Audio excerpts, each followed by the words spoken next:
NFL that saw the Dolphins send wide receiver Jalen Waddle in a fourth-round pick to the Broncos earlier this week, while Miami gets Denver's 2026 first-rounder, plus the third and fourth-round selection. Here's Stephen A. on the trade when the news broke Tuesday. I think that it legitimately elevates them potentially to the number one team in the AFC. Remember, they were in the AFC Championship game last year. Jarrett Stidham was your quarterback instead of Bo Nix, who had gotten hurt near the end of the ball last year, and it's going to translate to Denver as well. 2 in one-score games. 11-2 in one-score games last year with the Denver Broncos. Fantastic. That is not going to be something that's sustainable this year. Now, we can take that, we can move it over to the side. There are a few other things we can look at. Number 2, we bashed New England up and down for how easy their schedule was last year. It was a key talking point heading into the Super Bowl. What we didn't talk about was Denver's schedule, which was number 2 in ease behind New England. They're not going to get that this year with a first-place schedule coming out of the AFC West. On top of that, the run they made in the playoffs featured no Patrick Mahomes, no Lamar Jackson, no Joe Burrow. The competition is going to rise up as well. Defensively, very good, but we saw him take a step back over the second half of the season. And then offensively, and this is the big piece, you go out and you get Jalen Waddle, and I love the move. It's not a criticism of the move, but is Bo Nix good enough to take you to the promised land? Last year, 15th in QBR, 20th in completion percentage, and he did not push the ball down the field in terms of air yards or any metrics that measure deep shots. Waddle will help with that. But between quarterback play, which I still think can be a little inconsistent, a defense that is good but not elite, a schedule that's going to be much tougher, and some analytics like one-score games that's going to trend in the wrong direction, I wouldn't put him number 1 in the AFC, wouldn't put him number 1 in their own division. Here's the thing that said, I find your take to be absolutely hilarious. So, in other words, so Patrick Mahomes and then missed the playoffs. Excuse me, why they missed the playoffs? Because they weren't good enough. The Chargers bowed out gracefully once the playoffs arrived. Why? Because they weren't good enough. The Baltimore Ravens didn't make the playoffs. Why? Because they weren't good enough. You understand? You start out 1-5. They didn't have anything to do with the Denver Broncos. Pittsburgh Steelers ain't good enough. Okay, Cincinnati Bengals ain't good enough. The New England Patriots, they came on strong or whatever. What happens to them? AFC Championship game. You win 10-7 going up against Jarrett Stidham.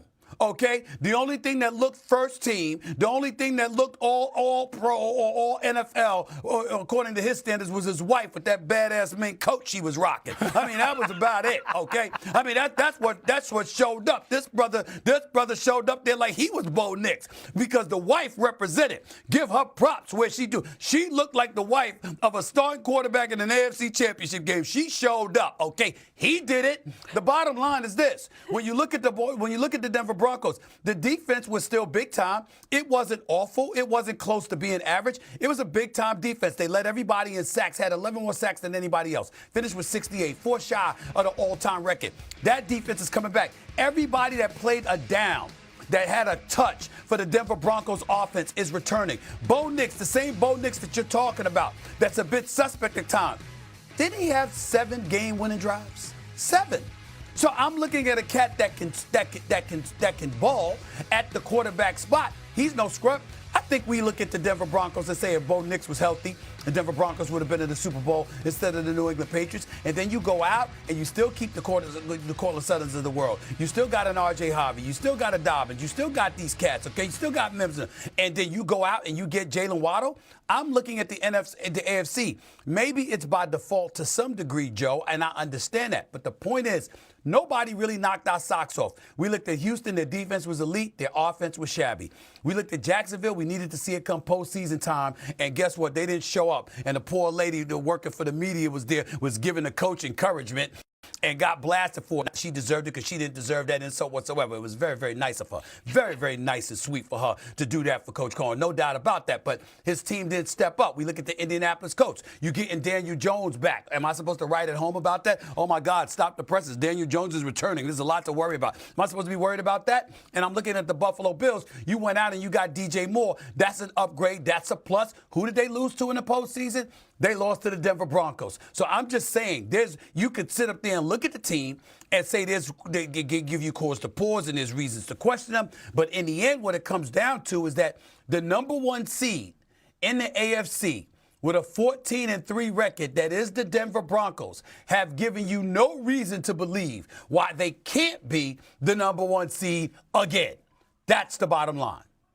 Eloquent takedown of every other team in the AFC right now. And you said something earlier that I wanted to circle back on in their own division. So in the AFC West, you say they're not even going to be division winners. Who is the division winner in the AFC So West? I'll just put this out there to start. The odds makers in Vegas and beyond, and this is not me, this is them. They do this for a living. They have Denver as the third best team in the division, odds-wise. Season win total, where you can bet over, under a team's specific wins, they would be third. Kansas City's at 10.5.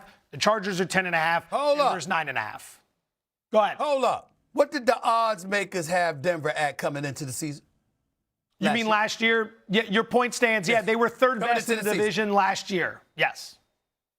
I'm saying, did the odds makers have them as third best in the division? Last year, yes, and this year, yes as well. Oh, all right. So evidently the odds makers are at odds because they ain't always right. Right? Yes, it's an excellent point. That is what happened last year. But now that we have another year of evidence, I would argue that we saw Denver perform so far above and beyond what everyone thought last year. Wouldn't we now be thinking like you are that they should be the best in the division? Well, Joe Fordball. See, this. I'm very, very disappointed that you haven't remembered. You don't have recall as to what makes me brilliant. I'm brilliant because I know I'm not. I listen to those who are. When it comes to the odds makers, who do I call, Joe? You would call. Tell the audience. Tell them. Who do I call? Your boy right here. You call your boy right here. There you go. I call you. So here's the deal.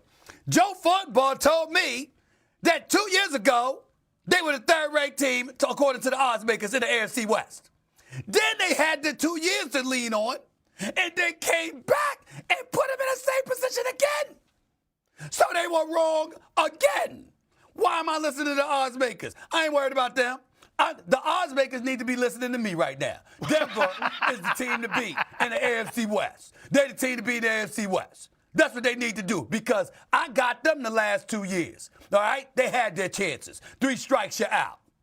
There are several things he does very, very well. It's why he's at the top of the game. One of them, and it tends to fall underneath the radar, is the fact that he talked me right out of the ability to counter this last point. He knew how much time was left, and he kept going. He was articulate. He was eloquent. He was affable. And now we're all out of time, and I can't even come back on you on that one. Job well done, sir. Job well done. I'm learning on the fly here. You can't come back because I basically let the world know I get my odds makers info from you. How you going to refute it?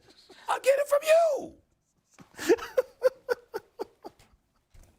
Brilliant. He said it himself. He's brilliant. The East region is a gauntlet. What legendary coach is best suited to make it through to the Final Four?